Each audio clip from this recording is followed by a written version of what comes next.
তিনি Vladimir Putin, পরাক্রমশালী রাশিয়ার এক ছত্র অধিপতি। আধিপত্য রুখতে গোটা পশ্চিমা শক্তির বিরুদ্ধে বলতে গেলে একাই লড়ছেন তিনি।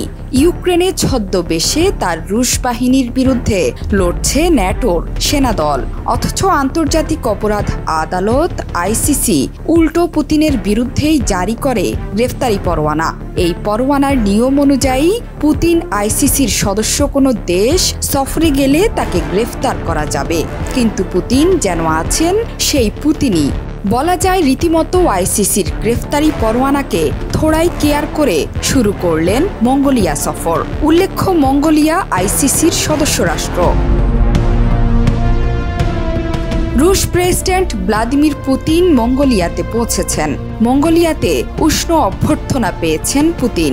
উলানবাটোর বিমানবন্দরে পুতিনকে দেয়া হয় রাজসিক সংবর্ধনা। রাজধানীর চেঙ্গিস খান স্কয়ারে দুই দেশের পতাকা উত্তোলন করা হয়েছে বন্ধুত্বের প্রতীক হিসেবে। যদিও পুতিনের সফর শুরুর আগের দিন অল্প কিছু মানুষ বিক্ষোভ প্রদর্শন করেছিল। তাদের হাতে প্ল্যাকার্ডে লেখা ছিল, যুদ্ধাপরাধী পুতিনকে তাড়িয়ে দাও। পুতিনকে গ্রেফতার করতে মঙ্গোলিয়ার প্রতি আহ্বান জানিয়েছে আইসিসি, ইউক্রেন, পশ্চিমা কয়েকটি দেশ ও বিভিন্ন মানবাধিকার সংগঠন। ইউক্রেনে 2022 সালে যুদ্ধ শুরু করে রাশিয়া। এরপর দেশটি থেকে শিশুদের বেআইনিভাবে রাশিয়ায় সরিয়ে নেওয়া ঠেকাতে ব্যর্থ হওয়ার অভিযোগে রুশ প্রেসিডেন্ট পুতিনের বিরুদ্ধে 2023 সালে গ্রেফতারি পরোয়ানা জারি করেন আইসিসি। আদেশ মানার বিষয়ে সদস্য দেশগুলোর বাধ্যবাধকতার কথা গত সপ্তাহে স্মরণ করিয়ে দিয়েছে আইসিসি। মঙ্গোলিয়া যেহেতু আইসিসির সদস্য, তাই আদেশ মেনে পুতিনকে গ্রেফতারে দেশটির বাধ্যবাধকতা রয়েছে। তবে দেশটি যদি এই আদেশ না মানে, সেক্ষেত্রে তেমন কিছুই করার নেই। পুতিনের একজন মুখপাত্র গত সপ্তাহে জানিয়েছিলেন, সফরকালে রুশ প্রেসিডেন্টকে গ্রেফতারের ভয়ে থাকতে হবে বলে ক্রেমলিন মনে করে না।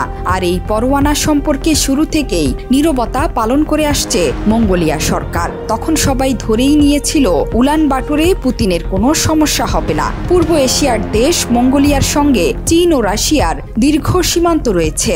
রাশিয়ার সঙ্গে মঙ্গোলিয়ার ঘনিষ্ঠ সাংস্কৃতিক সম্পর্ক রয়েছে, আর চীনের সঙ্গে রয়েছে কৌশলগত বাণিজ্য সম্পর্ক। সোভিয়েত ইউনিয়নের আমলে মঙ্গোলিয়া সোভিয়েতভুক্ত ছিল, তবে সোভিয়েতের পতনের পর থেকে মঙ্গোলিয়া বেইজিং ও মস্কোর সঙ্গে সুসম্পর্ক রেখে চলেছে।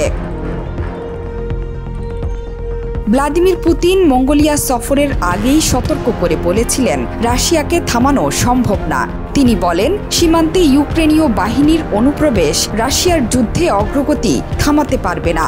ভ্লাদিমির পুতিন আরও বলেন, তার দেশের সেনারা পূর্ব ইউক্রেনের দিকে অগ্রসর হচ্ছে। এই ঘটনা প্রমাণ করে রাশিয়ার কুর্স্ক অঞ্চলে ইউক্রেনীয় বাহিনীর অনুপ্রবেশ ব্যর্থ হচ্ছে। জোহরা চৌধুরী সেতু, ৭১।